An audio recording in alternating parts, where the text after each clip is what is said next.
Hi dear students, welcome to YouTube's channel. Paramedical counseling நம்மளுக்கு ரெண்டு முக்கியமான ஸ்டெப் இருக்கு. ஒன்னு வந்து என்ன பாத்தீங்கன்னா இந்த கவுன்சிலிங் ரவுண்ட் எப்படி வந்து ஸ்டூடண்ட்ஸை வந்து ஓவர் ரவுண்ட் கவுன்சிலிங்க்கு கூப்பிடுவாங்க, என்ன கட் ஆஃப் இருந்தா நம்ம பார்ட்டிசிபேட் பண்ண முடியும். ரெண்டாவது வந்து பாத்தீங்கன்னா சாய்ஸ் ஃபில்லிங் அப்படின்னு சொல்லிட்டு இந்த சாய்ஸ் ஃபில்லிங்ல தான் என்ன கோர்ஸ் என்ன காலேஜ் வந்து நம்ம அப்ளை பண்றோமோ அதுக்கேற்ற மாதிரி சீட் வந்து அலாட் ஆகும்.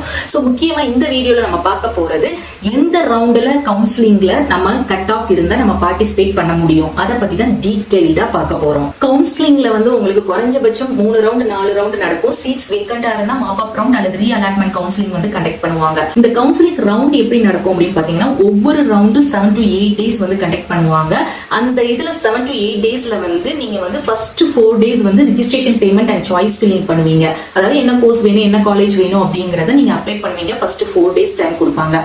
அந்த அப்ளை பண்ண மறுநாளை 5th டே என்ன பண்ணிடுவாங்க அப்படின்னா ரிசல்ட் ரிலீஸ் பண்ணிடுவாங்க. ரிசல்ட் ரிலீஸ் பண்ணதுக்கு அப்புறமா நம்மளுக்கு ஒரு வாரம் டைம் கொடுப்பாங்க. ஒரு வாரம் டைம் எதுக்கு அப்படின்னு பாத்தீங்கன்னா நீங்க உங்களுக்கு ரிசல்ட்ல என்ன காலேஜ்ல என்ன கோர்ஸ் கிடைச்சிருக்கோ அந்த காலேஜ்ல போய் அந்த ஒரு வாரம் டைமுக்குள்ள நீங்க ரிப்போர்ட் பண்ணிடணும். ரிப்போர்ட் பண்ணி உங்க சீட்டை வந்து அலாட் பண்ணிடணும். அப்படி நீங்க போய் நீங்க சீட்டை அலாட் பண்ணல கன்ஃபார்ம் பண்ணல அப்படின்னா அந்த சீட்டை வந்து என்ன பண்ணிடுவாங்க அப்படின்னு பாத்தீங்கன்னா அடுத்த ரவுண்டுக்கு வந்து கொடுத்துருவாங்க. ஸோ இப்படிதான் கவுன்சிலிங் உடைய ரவுண்ட் ப்ராசஸ் வந்து நடக்கும். அதே மாதிரி எப்போ செகண்ட் ரவுண்ட் நடக்கும் அப்படின்னு பாத்தீங்கன்னா ரிசல்ட் ஃபர்ஸ்ட் ரவுண்டோட ரிசல்ட் 5th டே ரிலீஸ் பண்றாங்க இல்லையா. சோ ரிலீஸ் பண்ண அதுக்கு அடுத்த டே 6th டே என்ன பண்ணிடுவாங்கன்னா செகண்ட் ரவுண்டுக்கு வந்து கவுன்சிலிங் ஸ்டார்ட் பண்ணிடுவாங்க. ஃபர்ஸ்ட் ரவுண்ட் போக மீதி எவ்வளவு சீட்ஸ் இருக்குது, கம்யூனிட்டி வைஸ் என்னென்ன காலேஜஸ் இருக்கு என்ன கோர்சஸ் இருக்கு அப்படிங்கிற சீட் வேகன்சியை ரிலீஸ் பண்ணி தான் செகண்ட் ரவுண்ட் கவுன்சிலிங் வந்து கண்டக்ட் பண்ணுவாங்க. அதுக்கடுத்து மீத சீட்ஸ் இருந்தா தேர்ட் ரவுண்டுக்கு கூப்பிடுவாங்க. இந்த மாதிரி தான் ஒவ்வொரு ரவுண்ட் கவுன்சிலிங் ப்ராசஸும் நடக்கும். ஓகே, இப்போ மெயினா என்ன அப்படின்னு பாத்தீங்கன்னா ஒவ்வொரு ரவுண்ட் கவுன்சிலிங் கூப்பிடுறதுக்கு நம்ம என்ன கட் ஆஃப் இருந்தா அந்த கவுன்சிலிங் அந்த ரவுண்ட் கவுன்சிலிங்ல பார்ட்டிசிபேட் பண்ண முடியும் அதுதான் ரொம்ப ரொம்ப முக்கியம். போன வருஷம் வந்து பாத்தீங்கன்னா ஃபர்ஸ்ட் ரவுண்ட் கவுன்சிலிங்ல கவர்மெண்ட் காலேஜ் மட்டும் கொடுத்தாங்க. 200ல இருந்து 160 கட் ஆஃப் வரைக்கும் இருக்கக்கூடிய ஸ்டூடெண்ட்ஸை மட்டும்தான் ஃபர்ஸ்ட் ரவுண்டுக்கு கூப்பிட்டாங்க. செகண்ட் ரவுண்ட் அப்படின்னு எடுத்துக்கிட்டீங்கன்னா 200 to 160 கட் ஆஃப்க்கு திருப்பியும் கூப்பிட்டாங்க. அதுல கவர்மெண்ட் காலேஜும் செல்ஃப் ஃபைனான்சிங் காலேஜும் நம்மளுக்கு வந்து கொடுத்துதான் கால்ஃபார் பண்ணாங்க. ஏன்னா கவர்மெண்ட் காலேஜ்ல ஃபர்ஸ்ட் ரவுண்ட்ல மீதி சீட்ஸ் வேக்கண்டா இருந்ததுனால திருப்பி செகண்ட் ரவுண்டுக்கு அந்த கவர்மெண்ட் சீட்ஸையும் கொடுத்து செல்ஃப் ஃபைனான்சிங் சீட்ஸையும் கொடுத்து அதே சேம் கட் ஆஃப் 200 to 160 வரைக்கும் கால்ஃபார் பண்ணாங்க.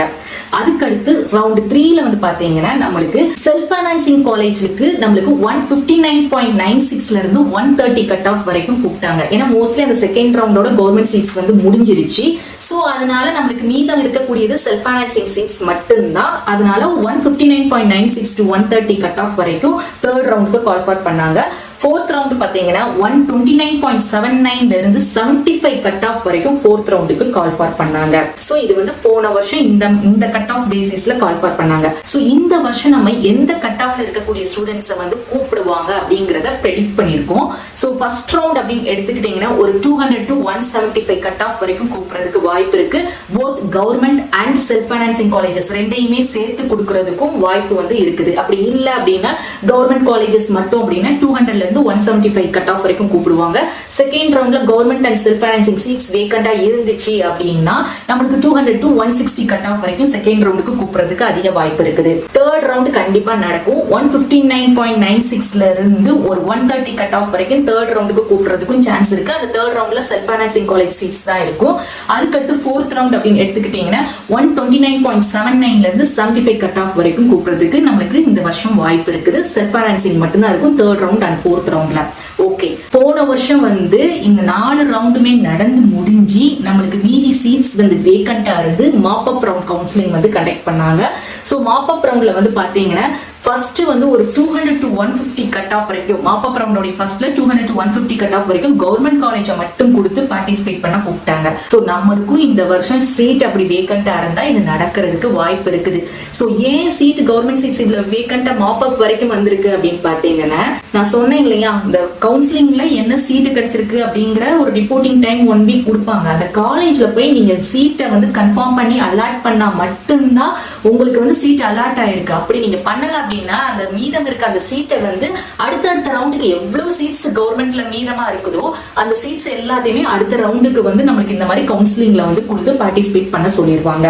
சோ நம்மளுக்கு அதே மாதிரி மாப்அப்ல வந்து செல்ஃப் ஃபைனான்சிங் காலேஜஸும் இருந்துச்சு. அந்த கட் ஆஃப் வந்து பாத்தீங்கன்னா 200 to 100 வரைக்கும் கூப்பிட்டு இருந்தாங்க. ஸோ சீட்ஸ் வந்து வேக்கண்டா மீத இருந்துச்சு அப்படின்னா இந்த ப்ராசஸ்ல தான் நம்மளுக்கு கண்டிப்பா கவுன்சிலிங் வந்து நடக்கும். ஸோ கவுன்சிலிங் இப்படிதான் இந்த கட் ஆஃப்ல இந்த மாதிரி நடந்துச்சுன்னா நம்மளுக்கு வந்து பாத்தீங்கன்னா ஒரு 200 to 100 வரைக்கும் நம்மளுக்கு வந்து சீட்டு கிடைக்கிறதுக்கு, அந்த 100 கட் ஆஃப் வரைக்கும் சீட்டு கிடைக்கிறதுக்கு நிறைய பாசிபிலிட்டிஸ் இருக்கு.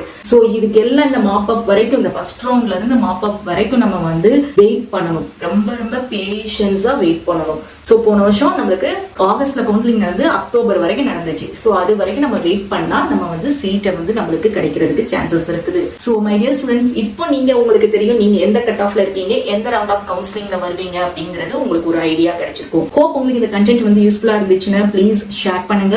அதே மாதிரி நம்மளோட சேனல் பிடிச்சிருந்தா சப்போர்ட் பண்ணுங்க, மறக்காம ஃபாலோ பண்ணுங்க, அந்த பெல் நோட்டிபிகேஷனை கிளிக் பண்ணிக்கோங்க. அப்பதான் எந்த அப்டேட்ஸையும் மிஸ் பண்ண மாட்டீங்க. அண்ட் நம்மளுடைய வாட்ஸ்அப் அண்ட் டெலிகிராம் சேனலையும் ஜாயின் பண்ணிக்கோங்க. லிங்க் வந்து டிஸ்கிரிப்ஷன்ல இருக்குது. தேங்க்ஸ் ஃபார் வாட்சிங்.